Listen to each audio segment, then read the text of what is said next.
متخيل ان بيري لارسون اللي بقت كابتن مارفل كانت هتسيب التمثيل وتغني؟ وده غير انها عملت معظم مشاهد الاكشن بنفسها، حتى القتال في الفضاء. في الحلقه دي هنعرف ازاي بقت نجمه مارفل واسرار محدش يعرف عنها حاجه. انا حبيبه مصطفى وده برنامج اسرار مشاهير هوليوود.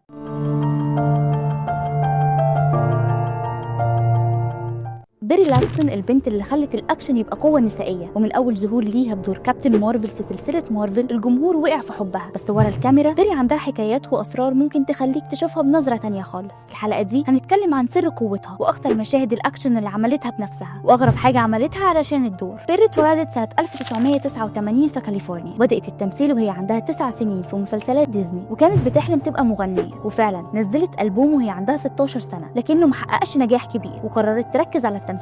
النقله الكبيره كانت مع فيلم روم سنه 2015، واللي لعبت فيه دور مخطوفه، وقدرت تعمل مشاهد الدراما بطريقه خلتها تاخد جائزه الاوسكار لافضل ممثله، وتبقى اول مره في حياتها تاخد الجائزه. لكن الشهره الاكبر كانت مع فيلم كابتن مارفل، واللي لعبت فيه دور كارول، وقدرت تعمل مشاهد الاكشن بطريقه خلت الجمهور يتصدم منها، خصوصا انها اتعلمت القتال والرمايه علشان تطلع مشاهد واقعيه، وفضلت تتدرب لمده 9 شهور. في سلسله كابتن مارفل بيري عملت معظم مشاهد الاكشن بنفسها، زي مشهد القتال ضد الفضائيين، ورفضت تستخدم اي دوبلير، وفضلت تتدرب على القتال اليدوي والملاكمه لمده 9 شهور. وقالت بعدها انها كانت اصعب فتره في حياتها. المفاجاه انها كانت بتتمرن على الطيران في المحاكاه علشان تطلع مشاهد الطيران في الفضاء واقعيه، وفضلت تتدرب مع طيارين محترفين من الجيش. في فيلم افنجرز اند جيم بيري عملت مشهد المعركه الاخيره بنفسها، وفضلت تتدرب على القتال بالسيوف واللكمات لمده شهرين، وده خلى المخرجين يقولوا انها فعلا كابتن مارفل. اجرها في فيلم كابتن مارفل كان 5 مليون دولار، لكن بعد نجاح السلسله اجرها وصل ل 15 مليون دولار في الافلام اللي جت بعد كده، وده خلى مارفل تعتمد عليها بشكل كبير. حقائق سريعه. اول حاجه الهوس بالعاب الفيديو. بيري عندها هوس بالعاب الفيديو، وبتقول انها بتموت في سوبر ماريو وانيمال كروسنج، وبتحب تلعب اونلاين مع جمهورها. تاني حاجه ادمان الافوكادو. بيري مدمنه على الافوكادو، وبتقول انها بتحطه في كل حاجه حتى في المكرونه والبيتزا. تالت حاجه اتقان العزف على الجيتار. بيري بتعزف على الجيتار من وهي صغيره، وبتقول انها كانت بتحلم تبقى مغنيه روك، وفضلت تتدرب على الجيتار علشان دورها في فيلم سكوت بيلجريم في اس ذا وورلد. رابع حاجه اكلتها المفضله. بيري مدمنه على التاكو، وبتقول انها ممكن تاكل تاكو كل يوم، وبتحب تاكل باللحمه الحاره بشكل جنوني. بعيدا عن الاكشن والفضاء، بيري لارسون عندها مواقف انسانيه كتير. في موقف شهير بيري بقت سفيره للنوايا الحسنه للامم المتحده، وفضلت تدافع عن حقوق المراه والمساواه، وده خلى الجمهور يقول انها مش بس نجمه لكنها قدوه كمان. دي كمان عندها مبادره لدعم الابحاث ضد السرطان، وبتتبرع بجزء من ارباحها للابحاث اللي بتهتم بالمرض ده، وبتقول ان دي قضيه حياتها. ودي كانت حكايه بيري لارسون، البنت اللي خلت الاكشن يبقى قوه نسائيه، واللي اثبتت ان النجمه الحقيقيه هي اللي تقدر تعمل الاكشن والدراما بنفس القوه. ايه اكتر دور حبيتوا ليها؟ شاركنا في التعليقات، ما تنساش تعمل لايك وسبسكرايب وتفعل الجرس عشان يوصلك كل جديد عن نجوم هوليوود. اشوفكم الحلقه الجايه.